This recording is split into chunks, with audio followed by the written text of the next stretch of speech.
Everyone, welcome back to my channel study 21। कैसे हैं आप सब? आई होप आप सब अच्छे होंगे। हम लेकर आए यहाँ पर क्लास 10 की मैथ का third chapter pair of linear equation in two variable, जिसमें हमारी एक्सरसाइज चल रही है 3.3। 3.3 से पहले 3.1 3.2 ऑलरेडी मैं करवा चुकी हूँ। अगर आपने वीडियोस नहीं देखी है तो वो जरूर से देख लीजिएगा। चलिए शुरू करेंगे। हम सीख रहे हैं एलिमिनेशन मेथड, सब्स्टिट्यूशन मेथड से आपको मैंने लैंग्वेज वाले क्वेश्चन सिखा दिए थे, ठीक है। आज हम इन्हीं क्वेश्चन एलिमिनेशन मेथड पर हम लैंग्वेज वाले क्वेश्चन सॉल्व करेंगे। हालांकि एलिमिनेशन मेथड बहुत इजी है, सब्स्टिट्यूशन मेथड से भी ज्यादा इजी है, ठीक है। तो चलिए देखते हैं। हम फर्स्ट सेकंड क्वेश्चन हमें दे रखा है, from the pair of linear equation in the following problems and find their solution if they exist by the elimination method. Elimination method से हमें इसे सॉल्व करना है, ठीक है।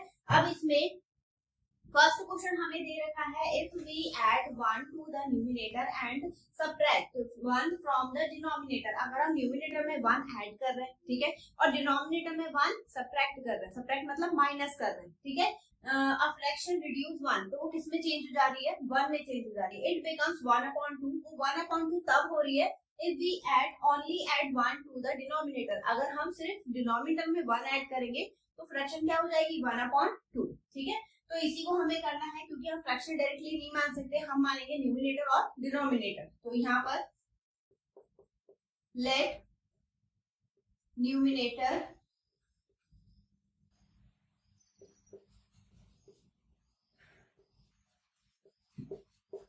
x and denominator y। तो फ्रैक्शन क्या बन गई हमारी? फ्रैक्शन हो जाएगी x/y, ठीक है। अब कंडीशन हम फर्स्ट वाली अप्लाई करेंगे। फर्स्ट कंडीशन बोला है, if we add 1 numerator, numerator में हमने 1 ऐड कर दिया, and subtract 1 from denominator y - 1। जो फ्रैक्शन है वो किस में चेंज हो रही है? 1 में। क्रॉस मल्टीप्लाई करेंगे तो x + 1 = y - 1। y को इधर साइड ले आइए तो x - y = -1 -1 माइनस क्या हो जाएगा? प्लस। तो x - y = -2, इक्वेशन 1, ठीक है। अब सेकंड कंडीशन अप्लाई करेंगे इस पे। तो सेकंड कंडीशन बोला है, इट बिकम 1/2। ये 1/2 हो जा रही है कब?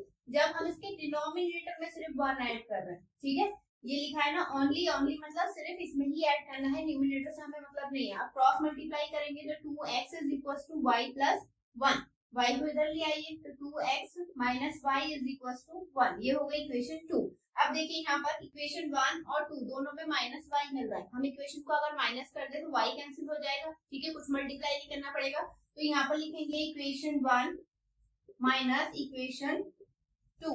तो ये होगा x - y = -2 और 2x - y = 1 माइनस, ये होगा प्लस और ये माइनस, ये कैंसिल हो गया।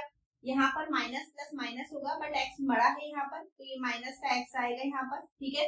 माइनस माइनस प्लस यानी -3, माइनस से माइनस कैंसिल, x की वैल्यू क्या आ गई? 3। मैंने आपको बताया था कि फ्रैक्शन कभी भी माइनस में नहीं मिलेगा आपको, न्यूमिनेटर और डिनोमिनेटर, ठीक है, फ्रैक्शन में नहीं मिलेगा और पॉइंट में नहीं मिलेगा। ये चेक करने का तरीका, अगर इसमें से एक भी माइनस का आएगा मतलब आपने कहीं गलत कर दिया, ठीक है। अब x की वैल्यू आप पुट कर दीजिए किसी में भी, तो हम इक्वेशन 2 में पुट कर दे रहे, ठीक है। तो ये होगा फ्रॉम, आप पुट किसी में भी कर लीजिए, आंसर सेम ही आएगा, ठीक है। 2 मल्टीप्लाई x की वैल्यू 3 माइनस y = 1, 1 को इधर ले आइए, y को उधर ले जाइए, तो 6 - 1 = y। y की वैल्यू कितनी आ गई? 5, ठीक है। फ्रैक्शन क्या हो जाएगा यहाँ पर? फ्रैक्शन होगा x/y है ना, तो ये होगा 3/5, ठीक है। ये हो गया हमारा आंसर। तो इस तरीके से इसे सॉल्व करना था। आई होप आपको समझ में आया होगा। चलिए बढ़ते हैं इसके नेक्स्ट पार्ट की तरफ। चलिए देखिएगा इसका नेक्स्ट क्वेश्चन। नेक्स्ट क्वेश्चन हमें दिया है 5 years ago। 5 years ago मतलब 5 साल पहले की बात कर रहा है वो, ठीक है। Noori was thrice as old as Sonu. Noori जो है वो सोनू की एज की 3 गुनी है, ठीक है। फिर 10 years later, 10 साल बाद, Noori will be twice as old as Sonu. How old are Noori and Sonu? तो नूरी और सोनू के हम एज मानेंगे। मैंने आपको बताया था कि एज वाले क्वेश्चन बहुत इजी होते हैं, ठीक है। तो यहाँ पर देखिए लेट प्रेजेंट एज, क्योंकि देखिए चाहे आप आगे जाइए या फिर पीछे जाइए, मतलब पास्ट में जाइए या फ्यूचर में, आपकी एज प्रेजेंट के अकॉर्डिंग काउंट होगी, ठीक है। तो late present as of Noori, क्या मान लिया हमने x, और प्रेजेंट एज ऑफ सोनू ये हो गई y। अब 5 ईयर्स एगो, ठीक है, 5 साल पहले की बात कर रहा है, मतलब माइनस करना पड़ेगा। अगर एगो प्रीवियस मतलब पास्ट की बात कर रहा है तो ये ध्यान रखिएगा जितने ईयर बोल रहा है उतने ईयर प्रेजेंट एज में से माइनस कर दें आपको, ठीक है। तो एज ऑफ नूरी क्या हो जाएगी x माइनस 5, और एज ऑफ सोनू ये होगा y माइनस 5, ठीक है। अब condition x minus 5 is equal to y minus 5, ठीक। अब यहाँ पर एक चीज देखिए, जो नूरी है वो सोनू की एज की 3 गुनी है, ठीक है। तो यहाँ पर मल्टीप्लाई किसमें होगी, सोनू की एज में, क्रॉस मल्टीप्लाई कर दीजिए अंदर। तो x minus 5 is equal to 3y minus 15, 3y को इधर लेकर आ जाइए, तो x minus 3y is equal to 5, क्योंकि ये माइनस का था इधर आके प्लस हो जाएगा, तो x minus 3y is equal to minus 10, ये हो गई इक्वेशन 1। अब 10 इयर्स आफ्टर 10 इयर्स, ठीक। तो एज ऑफ नूरी क्या होगी, age of Noori x plus इसी प्रेजेंट एज के अकॉर्डिंग x प्लस 10, और age of Sonu y plus 10, ठीक है। ऐसे करके अब यहाँ पर कंडीशन लगा लीजिए, x plus 10 is equal to y plus 10। Noori जो है वो सोनू की एज की ट्वाइस हो रही है, यानी 2 गुनी हो रही है, तो मल्टीप्लाई किससे होगी, 2 से। मल्टीप्लाई कर दीजिए, x plus 10 is equal to 2y plus 20, ठीक है। 2y को इधर ले आइए, तो x minus 2y is equal to 20, क्योंकि ये प्लस का है माइनस में, ठीक है। तो x minus 2y is equal to 10, ये हो गई इक्वेशन 2। अब देखिए यहाँ पर x दोनों में सिंगल आ रहा है, ठीक है, मल्टीप्लाई नहीं करनी पड़ेगी हमें, क्योंकि दोनों प्लस के हैं, तो इक्वेशन क्या करेंगे हम, माइनस करेंगे। तो इक्वेशन 1 माइनस इक्वेशन 2, तो x minus 3y is equal to minus 10 और x minus 2y is equal to 10, minus करेंगे तो माइनस, ये प्लस, ये भी प्लस, ये कट हो जाएगा, माइनस 3 और 2 ये प्लस का हो गया, तो क्योंकि 3 बड़ा है तो माइनस के y एक ही y बचेगा, ये प्लस का ये माइनस का आएगा, क्योंकि ये प्लस का है ना, माइनस माइनस प्लस, ये 20 ये कट हो जाएगा, तो y की वैल्यू कितनी आ गई, y इज इक्वल टू आ गया 20, ठीक है। अब y की वैल्यू आप पुट कर लीजिए, किसमें पुट कर ले रहे हैं, सेकेंड इक्वेशन में पुट कर ले रहे हैं। तो फ्रॉम 2, तो x minus 2 multiply 20 is equal to 10, multiply करेंगे तो x minus 40 is equal to 10 और x is equal to 10 plus 40, x की वैल्यू कितनी हो गई 50, ठीक है। अब आप एक चीज और ध्यान रखिएगा, अगर एज वाला कोई क्वेश्चन आ रहा है, ठीक है, तो उसमें आपकी एज कभी भी माइनस में नहीं मिलेगी, पॉइंट में नहीं मिलेगी, प्रॉपर एज मिलेगी, ठीक है। अगर माइनस में या प्लस में, वो माइनस में या फिर डिवाइड में आ रही है तो मतलब कहीं मिस्टेक हुई है क्वेश्चन में। तो ये आपके जो छोटे छोटे पॉइंट्स बता रही है इसे नोट डाउन करके रखिएगा, ठीक है। तो यहाँ पर देखिए एक्स नूरी की एज कितनी आ गई 50 इयर्स और सोनू की एज कितनी आ गई 20 इयर्स। तो इस तरीके से इसे सॉल्व करना था। आई होप आपको समझ में आया होगा। चलिए बढ़ते हैं इसके नेक्स्ट क्वेश्चन की तरफ। चलिए देखिएगा, अब इसमें इसका थर्ड पार्ट, और थर्ड पार्ट जो है वो मोस्ट इंपॉर्टेंट क्वेश्चन है, वो बोर्ड एग्जाम में, आपके हाफरली एग्जाम में या फिर एनुअल एग्जाम में, ठीक है, या फिर किसी भी टेस्ट में अगर ये चैप्टर हो गया तो ये जरूर से पूछा जाता है, ठीक है। तो यहाँ पर देखिए सबसे पहले तो ये मोस्ट इंपॉर्टेंट क्वेश्चन है, इसलिए इसे नोट डाउन करके रखिएगा। और क्वेश्चन हमें दिया है the sum of two digit number, the sum of, चलिए देखिएगा इसका थर्ड क्वेश्चन, थर्ड पार्ट जो क्वेश्चन है वो बहुत इंपॉर्टेंट है आपके लिए, ठीक है। वो आपके board exam exam, manual exam, half yearly या टेस्ट किसी में भी जरूर से पूछा जाता है, तो इसलिए आपको इस चीज का ध्यान रखना है। मोस्ट इंपोर्टेंट क्वेश्चन है, बहुत ध्यान से समझना है, ठीक है। क्वेश्चन हमें दिया है the sum of the digit of a 2 digit number is 9। हमारे पास 2 डिजिट का नंबर है, ठीक है। 2 डिजिट का मतलब हो गया जैसे कि 24, 10, 25, 51, ये 2 डिजिट वाले नंबर है, ठीक है। इन दोनों नंबर को अगर हम एक को x एक को y मान लें तो ये 2 नंबर बन जाएंगे, ठीक है। तो यहाँ पर मानेंगे लेट यूनिट, या फिर आप ऐसे मान लीजिए, हाँ, यूनिट डिजिट नंबर, यूनिट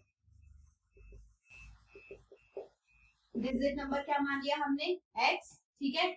और टेंस डिजिट नंबर क्या मान लिया हमने, 1। मैंने इस यूनिट डिजिट वाले को x माना है, 10 डिजिट वाले को y माना है, ठीक है। ये यूनिट पर है यानी 1 प्लेस पर है, ये 10 डिजिट पर है यानी 10 प्लेस पर है, ठीक है। ये ध्यान रखिएगा क्योंकि अभी काम आएगा जब हम नंबर बनाएंगे, तो नंबर जो बनेगा हमारा, क्योंकि ये 10 डिजिट पे है, जो भी आप माने, चाहे x माने चाहे y माने, ठीक है, जो भी 10 डिजिट पे होगा उसे हम 10 के साथ ही लिखेंगे मल्टीप्लाई में, और प्लस x, ठीक है। अब x और y की जगह पर आप कोई भी वैल्यू पुट कर लीजिए, ठीक है, हमेशा आपको 2 डिजिट नंबर मिलेगा। तो ये चीज आपको ध्यान रखना है, जब भी 2 डिजिट की बात कहेगा तो हमेशा नंबर यही बनेगा आपको, ठीक है। अगर आप यूनिट प्लेस पे इसे x को मान रहे हैं तो x यहाँ रहेगा, अगर y को यूनिट प्लेस पे मान रहे हैं तो y यहाँ रहेगा, x यहाँ रहेगा, ठीक है, समझ गए। अब इन दोनों नंबर का यानी दोनों डिजिट का, डिजिट मतलब x और y को प्लस करने के लिए बोल रहे हैं, जब हम x और y को प्लस कर रहे हैं तो इसका सम क्या मिल रहा है हमें, 9 मिल रहा है। ये हो गई इक्वेशन 1। अब आगे बोला है also 9 times this number is twice the number obtained by reversing the order of the digit। अगर हम इसके ऑर्डर को रिवर्स कर दें, यानी जैसे 24 लिखा है 42 लिख दें इसे, ठीक है, तो इस कंडीशन में जो पुराना वाला नंबर है वो 9 टाइम्स हो जा रहा है, इसके 2 टाइम्स से मल्टीप्लाई करके, ठीक है। अब यहाँ पर लिखेंगे क्योंकि हमारा नंबर क्या है, ये वाला 10y प्लस x, ठीक है, इसमें ओरिजिनल नंबर से किससे मल्टीप्लाई की है, 9 से, ठीक, इज इक्वल टू इसके नंबर को रिवर्स करना, मतलब जहाँ पे y आ रहा है वहां पर x, x जहाँ पर आ रहा है वहां पर y, तो ये होगा 10x प्लस y, और मल्टीप्लाई किससे करनी है हमें, 2 से, ठीक है, क्वेश्चन में बोला है ये सब, ठीक। अब इसके बाद फाइंड द नंबर, हमें नंबर फाइंड करना है, तो पहले तो 2 से मल्टीप्लाई कर दीजिए इसमें 9 से, तो ये होगा 90y plus 9x is equal to 20x plus 2y। दोनों को इधर लेकर आ जाइए या फिर इन दोनों को उधर ले जाइए, क्योंकि 20x बड़ा है, x को हमें आगे रखना है, इस वाले पार्ट को इधर लेके जाना है, तो ये होगा 20x प्लस 2y, और इसे इधर लेके जाएंगे, कैसा हो जाएगा, माइनस के 90y और minus 9x is equal to 0। Minus करेंगे कितना आएगा, 11x, और यहाँ पर माइनस करेंगे minus 88y is equal to 0। अब 11 और 88 किसकी टेबल में आता है, 11 की, 11 को कॉमन ले लीजिए, तो x minus 8y is equal to 0, ये 0 के साथ जाके 0 हो जाएगा। इक्वेशन क्या बनेगी हमारी, x minus 8y is equal to 0। अब यहाँ पर आप एलिमिनेशन मेथड की यूज कर सकते हैं, इसे इधर ले जाकर पुट कर सकते हैं वैल्यू, लेकिन हम सब्स्टिट्यूशन एलिमिनेशन मेथड यूज कर रहे हैं, सब्स्टिट्यूशन मेथड भी यूज कर सकते हैं, ठीक है। अब यहाँ पर ये हो गई हमारी इक्वेशन 2। अब देखिए यहाँ पर इक्वेशन 1 में हमारे x और y दोनों सिंगल हैं, यहाँ पर x सिंगल है, y नहीं है, तो हम मल्टीप्लाई नहीं कर रहे हैं, हम x को कैंसिल करेंगे, तो यहाँ लिखेंगे इक्वेशन 1 माइनस इक्वेशन 2, तो x minus y is equal to x plus y, sorry x plus y is equal to 9 और x minus 8y is equal to 0। Minus ये प्लस और ये माइनस, ये कट हो गया, ठीक है, यहाँ पर हो जाएगा 9y, और ये तो माइनस 0 है, 9 आ गया, कट करके कितना आएगा 1, तो y की वैल्यू कितनी आ गई 1। अब y की वैल्यू आप पुट कर दीजिए, हम इस वाली इक्वेशन पुट कर दे रहे हैं फर्स्ट में, तो from first x plus 1 is equal to 9, x is equal to 9 minus 1, तो x की वैल्यू कितनी आ गई 8। ये हमने सिर्फ डिजिट फाइंड कर लिया, ठीक है, नंबर में पुट करेंगे इसमें, तो नंबर क्या बनेगा, 10y प्लस x था ना, तो 10y की वैल्यू कितनी आएगी हमारी 1 प्लस 8, तो 10 प्लस 8, और ये ध्यान रखिएगा अगर मल्टीप्लाई प्लस दोनों साथ में है तो हमेशा पहले मल्टीप्लाई होता है, ठीक है, बॉड मास लगाइएगा हर बार, ये हो जाएगा 18। ये क्या है हमारा आंसर है। ठीक है, तो आई होप आपको समझ में आया होगा। यहाँ पर हमारे 3 क्वेश्चन जो हैं वो कंप्लीट हो गए। इसके आगे 2 क्वेश्चन और रह गए, वो करेंगे हम इससे नेक्स्ट वीडियो में। हमारे साथ जुड़े रहने के लिए वीडियो को लाइक, चैनल को सब्सक्राइब जरूर से कर लीजिएगा और बेल आइकन जरूर दबा लीजिएगा ताकि हर वीडियो की नोटिफिकेशन आपको मिल सके। चलिए मिलेंगे इससे नेक्स्ट वीडियो में नए नए क्वेश्चन के साथ, तब तक के लिए धन्यवाद।